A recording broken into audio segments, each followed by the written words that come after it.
Hello everybody, and welcome back to another rant video here on the New England Sports Nation YouTube channel here on YouTube. Patriots Week 2 is over, and that was rough. It wasn't rough that, I'm not talking about the rough like it was a blowout. I'm talking about the rough on how we lost. If you watch the end of my stream, I was pretty pissed off.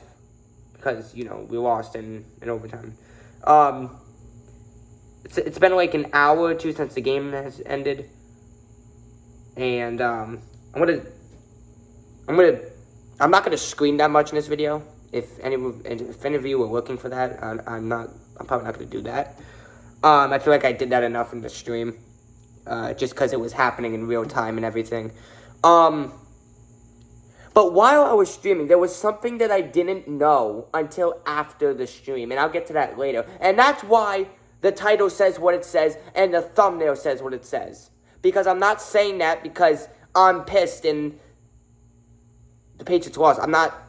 There's reasons to that, and I'll explain it later if you continue watching. But for now, the Patriots they take the first loss of the season on their home opener, which is really upsetting after they shocked the world in Week 1. That's why you can't judge a team early. The Saints is a different story because they can score 40 points every single week so far. I'll talk about other games at the end of the video. This is mainly about the Patriots and Seahawks. So the Patriots lose 23-20 in overtime for their home opener, and they are 1-1. It's not the worst thing. I mean, if you guys were watching the stream, again, I was, not that happy, obviously, and my dad wasn't that happy either. But if you really look into it, it's really not the worst thing. The thing is, we have to beat the Jets in Week 3. Because after that, we play the 49ers. I know the 49ers lost today. There were some crazy, shocking games today. Just like what the Patriots did to the Bengals. There were even more. The Ravens lost to the Raiders by 3, and the 49ers lost by 6 to the Vikings. That gives me more confidence when we play the 49ers. We'll see what the 49ers do in Week 3 after their surprising loss. It just gives me more confidence for now. But you know what will give me even more confidence going into Week 3 against the Jets for the Patriots? Is if their defense shows up to the fullest of the fullest, if you know what I mean. Because the offense played better. We had 20 points in this game. We scored 16 against the Bengals. We scored 20 this game. We lost because the defense at the end of the game in the overtime really just fell apart. And now, for right now, I'm going to get into the reason why I think the refs, it wasn't fully the refs, okay? There were some other parts that the Patriots did to lead to this loss. But I wanted to make this clear. After the stream, so let me first talk about the play. So we're in overtime. The Seahawks are midfield. I think it's second or third down. We have to get a stop here. Can't let them in the field goal range because any score counts.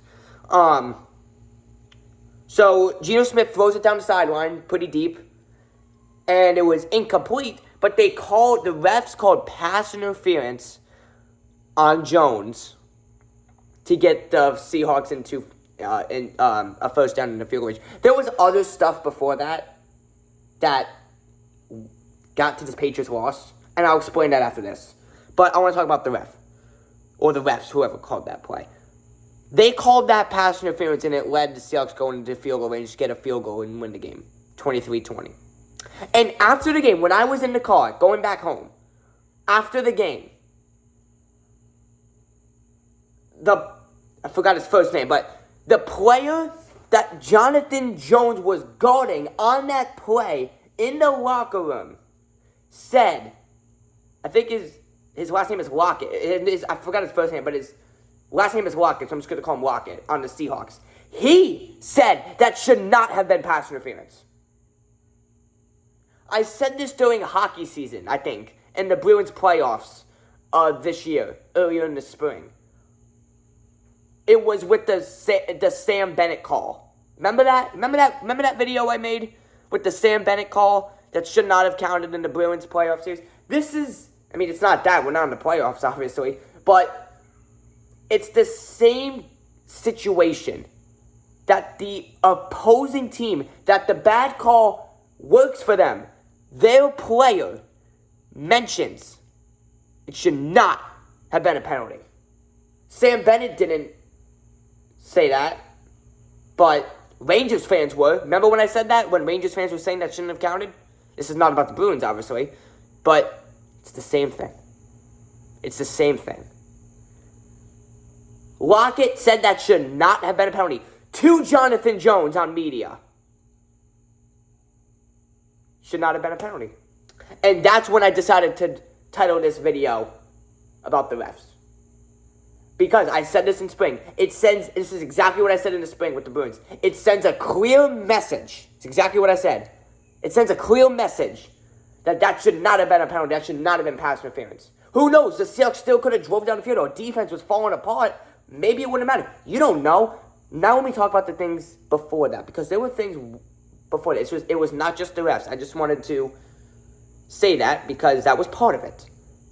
Here's the other parts. This was the Patriots. So, the Patriots come out. They get an early lead, 7-0. Seahawks come out on offense. There is, to my knowledge, I mean, Seahawks fans watching this, if Seahawks fans are watching this, you guys probably know more of your players. Going into the game, I only knew two main players on the Seattle offense. Geno Smith and DK Metcalf. The one dude we had to guard was DK Metcalf. And what does the defense do? DK Metcalf runs right by two defenders. They freeze. Geno Smith throws a dot 50 yards. Metcalf's wide open all the way to the end zone. It ties the game 7-7. And I knew when exactly that happened, I knew that was going to bite us in the butt later in the game. And I'm pretty sure it did. I mean, like I said, there were other things, but that was the start. And it led to the finish, us losing by 3 in overtime. He was wide open. Watch the highlight. He was no one in sight. You can even see on the replay. The two New England defenders, forgot their names, but you know who you are. They just stood there. And they just let DK Metcalf run. The other thing, we have the ball. We're up by 3. There's 3 minutes left. We had to score a touchdown to end the game. We were at the 45 of Seattle. We were just outside field goal range. And Jacoby Brissett gets sacked. I mean, the Seahawks D-line is pretty good. I'll give them that. And I'll tell you what. I am still impressed. Jacoby Brissett still impressed me, though, on how he avoided. But he could have got sacked a lot more that game. If you watch that whole game, he was still escaping sacks like back at week 1. I will give full respect to Jacoby Brissett for that because he does that very well. He was doing a little Patrick Mahomes thing, like running and throwing at the same time, throwing darts, avoiding sacks. He got sacked a couple times, but he avoided at least 80%. I'll give him that. He still impresses me with that. I was also impressed with the running. The running game was still really good as well. They just couldn't get it done sometimes. I know we scored more points, but it was mainly that. Why is there always planes flying over my head when I'm trying to record Patriots videos? Hold on a second. I'm in a flight path, but it's literally every video. Okay. Well, so what I was saying. I forgot what I was saying. God bless. What was I talking about? Oh, yeah, the Brissett thing. So, yeah, when Brissett got sacked at that moment, that's, starting to lead to it. It's just, I'm still impressed with the running game and how Jacoby Brissett plays back. Because when we had Mac Jones last year, that didn't exist. Running out of the pocket didn't exist. I'll tell you what, I know it's only week 2 and we're 1-1 right now. I don't think this team will have 13 losses like last year. I don't know if we're a playoff team. I don't think we are, but I don't think we're going to get 13 losses. I think it'll be a little better. It's not going to be, I don't know if we're going to have a winning season, but I don't think we're going to be 4-13 by the end of the season. I'm thinking maybe 6-11 at best. I'm thinking 6-11. Maybe better. Who knows? Who knows? We could have 13 losses. I don't know. But for right now, through the first 2 weeks I saw, is there seriously another plane? Oh my god. I'm about to get pissed off at the planes more than the actual game. Are you serious? I'm gonna try to talk over this.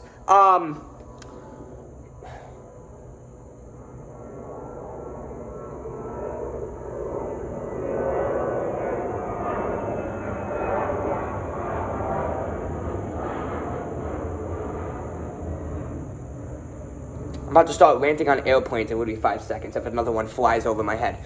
Oh my gosh. It was just rough. You know, I really thought we had it. I really thought we were about to start 2-0, and that would be amazing going into play. Because now, for my opinion, I'm thinking the Jets is a must-win. The Jets did come back and win against the Titans 24-17. Again, I think it's going to be another close game. Dang it, man. We were there. We were right there to start 2-0. 1-1 is still fine. I mean, we could be sitting at 0-2 right now. We could be sitting at 0-2 if we didn't shock the world last week.